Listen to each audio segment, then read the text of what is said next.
ಯಾವುದೇ ಒಂದು ಕಾರಣಕ್ಕೆ ನೀವು ಇಷ್ಟಪಡುವಂತಹ ಸ್ತ್ರೀ ಅಥವಾ ಪುರುಷರು ನೀವು ಹೇಳಿದ ಹಾಗೆ ನಿಮ್ಮ ಮಾತನ್ನು ಕೇಳಬೇಕು ಅನ್ನೋದಾದರೆ, ನಿಮ್ಮಂತೆ ಅವರು ನಡೆದುಕೊಳ್ಳಬೇಕು ಅನ್ನೋದಾದರೆ, ಈ ಒಂದು ಸರಳ ತಂತ್ರವನ್ನು ಮಾಡಿ ನೋಡಿ. ಖಂಡಿತವಾಗಿಯೂ ನೀವು ಏನೇ ಹೇಳಿದ್ರು ಅವರು ನಿಮಗೆ ಕೆಳಗಡೆ ಕೂತ್ಕೊಂಡು ಕೇಳುವಂಥ ಪರಿಸ್ಥಿತಿಯಲ್ಲಿ ಅವರು ಬಂದೇ ಬರ್ತಾರೆ, ನಿಮ್ಮ ಮಾತನ್ನು ಕೇಳ್ತಾರೆ. ಅಷ್ಟರ ಮಟ್ಟಿಗೆ ಇದು ಫಲಕಾರಿಯಾಗುವಂತಹ ಪ್ರಖ್ಯಾತ ವಶೀಕರಣ ತಂತ್ರ.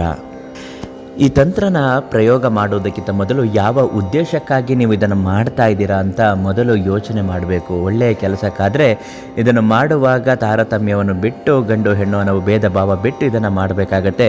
ಮನೆಯಲ್ಲಿ ಯಾರು ಇಲ್ಲದೇ ಇದ್ದಾಗ ಇದನ್ನು ಹೇಗೆ ಮಾಡಿಕೊಳ್ಬೇಕು ಅನ್ನೋ ವಿಚಾರನ ಇವತ್ತು ನಿಮಗೆ ತಿಳಿಸ್ಕೊಡ್ತೀವಿ.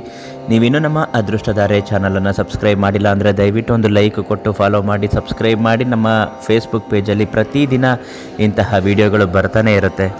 ಯಾವುದೇ ಒಂದು ವಶೀಕರಣ ಆಗಲಿ, ನೈತಿಕ ಸಂಬಂಧ ಇರಲಿ, ಅನೈತಿಕ ಸಂಬಂಧ ಇರಲಿ, ಯಾವುದೇ ಒಂದು ಗೊಂದಲ ಇದ್ದರೂ ಶಿವಾನಂದ ಗುರೂಜಿಗಳಿಗೆ ಇವತ್ತೊಂದು ಫೋನ್ ಮಾಡಿ ಸಂಪರ್ಕಿಸಿ ಪ್ರತಿಯೊಂದು ಸಮಸ್ಯೆಗೂ ಅವರು ಪರಿಹಾರವನ್ನು ನೀಡುತ್ತಾರೆ. ಇನ್ನು ವಿಚಾರದಲ್ಲಿ ನೀವು ಈಗಾಗಲೇ ತಿಳಿಸಿರುವ ಹಾಗೆ ನೀವು ಪ್ರತಿದಿನ ಬಳಕೆ ಮಾಡುವಂತಹ 2 ವಸ್ತುಗಳನ್ನು ತೆಗೆದುಕೊಳ್ಳಬೇಕು. ಆ 2 ವಸ್ತುಗಳು ಯಾವುದು ಅಂದರೆ, ಒಂದು ನಿಂಬೆಹಣ್ಣು ಮತ್ತು ಒಂದು ಮೊಳೆ. ಗೋಡೆಗೆ ಹೊಡಿತಿರಲ್ಲ, ಆ ಮೊಳೆಯನ್ನು ತೆಗೆದುಕೊಳ್ಳಬೇಕು. ಆ ನಿಂಬೆಹಣ್ಣಿನ ಮೇಲೆ ಆ ವ್ಯಕ್ತಿಯ ಹೆಸರನ್ನು ಬರೆದು ಓಂ ರೀಂ ಕ್ಲೀಂ ಚೂಂ ಪಟ್ ಸ್ವಾಹ ಆವಾಹನ ವಶ್ಯಂ ಸ್ವಾಹ ಕುರುಕುರು ಸ್ವಾಹ ಅಂತ 9 ಬಾರಿ ಹೇಳಿದ ನಂತರ ಆ ಮೊಳೆಯನ್ನು ಆ ನಿಂಬೆಹಣ್ಣಿಗೆ ಚೆನ್ನಾಗಿ ಚುಚ್ಚಬೇಕು.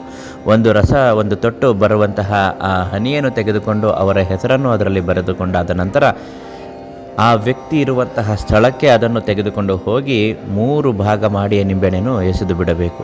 4ನೇ ದಿನ ಆ ವ್ಯಕ್ತಿ ನಿಮ್ಮನ್ನು ತಾನೇ ಬಂದು ಮಾತನಾಡಿಸುತ್ತಾನೆ. ನಿಮ್ಮ ಬಯಕೆಗಳು, ನಿಮ್ಮ ಇಷ್ಟಾರ್ಥಗಳು, ನಿಮ್ಮ ಯಾವ ವಿಚಾರಕ್ಕೆ ಕೈವಶವಾಗಬೇಕೋ ಅದು ಸಂಪೂರ್ಣವಾಗಿ ನೆರವೇರಿ ಹಾಗೇ ಆಗುತ್ತದೆ. ಈ ತಂತ್ರವನ್ನು ಮಾಡುವ ಮೊದಲು ಶಿವಾನಂದ ಗುರುಗಳಿಗೆ ಒಂದು ಕರೆ ಮಾಡಿ ಅವರಿಂದ ಸಮಸ್ಯೆಗೆ ಪರಿಹಾರವನ್ನು ಪಡೆದುಕೊಂಡು ನಂತರ ಇದನ್ನು ಮಾಡಿ ಖಂಡಿತವಾಗಿಯೂ ನಿಮ್ಮ ಯಾವುದೇ ಸಮಸ್ಯೆಗಳಿದ್ದರೂ ಶಾಶ್ವತವಾಗಿ ಪರಿಹಾರ ಆಗುತ್ತೆ.